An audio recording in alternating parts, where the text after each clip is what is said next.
There is an industry that operates in the shadows of the mainstream, yet it is deeper inside our homes and our pockets than almost any other business on earth.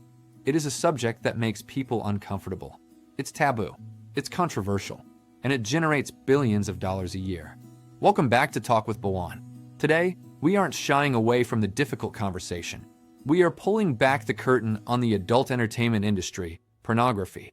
We need to understand what it is, where it came from, who controls it, and crucial to our channel's mission, what it is doing to us as a society. Let's talk. To understand the industry, we have to define the product. At its simplest level, pornography is any material, photos, writing, or video, created with the specific intent to cause sexual arousal in the viewer by depicting explicit sexual acts. How does it become? It starts with a fundamental human impulse, sexuality, and intersects it with technology. It transmutes an intimate, private act into a consumable public commodity. It is the documentation of the private for public consumption. Many people think porn is a modern invention. It isn't. As long as humans have made art, they have made erotic art. We see it in the ruins of Pompeii and ancient Indian sculptures. But an industry requires mass production. The printing press gave us erotic literature in the 17th century. Photography in the 1800s changed the game entirely. Suddenly, it was real.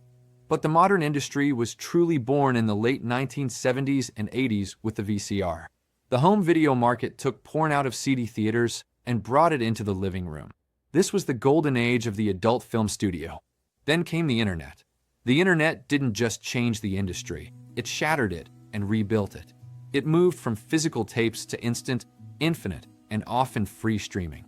So, how does this taboo become a multi-billion-dollar juggernaut? Historically, it was simple retail. You bought a magazine or rented a tape. The internet initially relied on paid subscriptions to websites.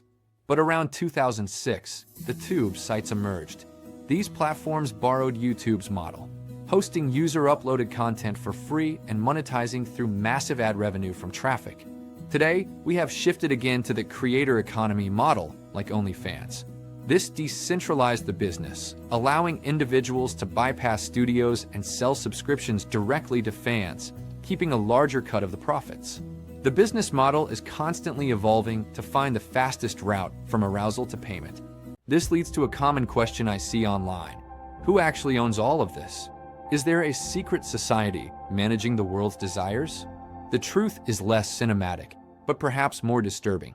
For a long time, a vast portion of the free streaming market was controlled by a single, shadowy corporate entity known for years as MindGeek. They own many of the top tube sites simultaneously. It wasn't a secret society. It was just a massive, faceless monopoly. Today, ownership is splintered between these tech giants, payment processors who dictate what gets sold, and millions of independent creators. There is no single Illuminati of porn, just cold, hard capitalism capitalizing on basic urges. Before we look at societal impact, we have to ask a philosophical question. Is this natural? The urge for sex is natural. It's biological. Even the urge to watch, voyeurism, has deep evolutionary roots. However, the industry is the opposite of natural. What we see on screen is often highly produced, edited, medically enhanced, and performative. It presents a supernormal stimulus, a hyper-exaggerated version of reality that our ancient brains aren't wired to distinguish from the real thing.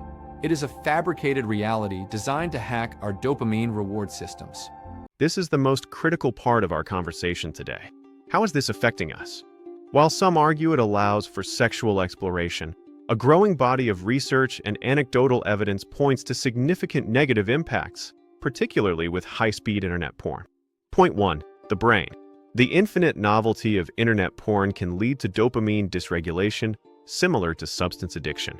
It requires more extreme content to achieve the same high. Point 2. Relationships. It can create unrealistic expectations about body image, performance, and intimacy, leading to dissatisfaction with real-world partners and even sexual dysfunction induced by overconsumption. Point 3. Exploitation. While some creators are empowered, the industry has a dark history of exploiting performers, and the struggle to keep non-consensual content off the internet is an ongoing failure. If we identify these significant harms, the next logical question is, how do we stop it? Let's be realistic. You cannot stop an industry driven by a fundamental human drive and powered by the internet. Prohibition never works.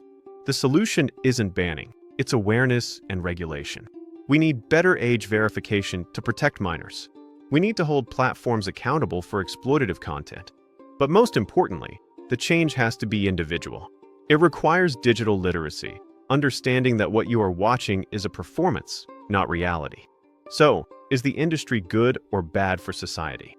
Based on my observation, while the act of sex is natural, the industrialized, hyper-consumable business of pornography has created a massive sociological experiment that we are currently living through.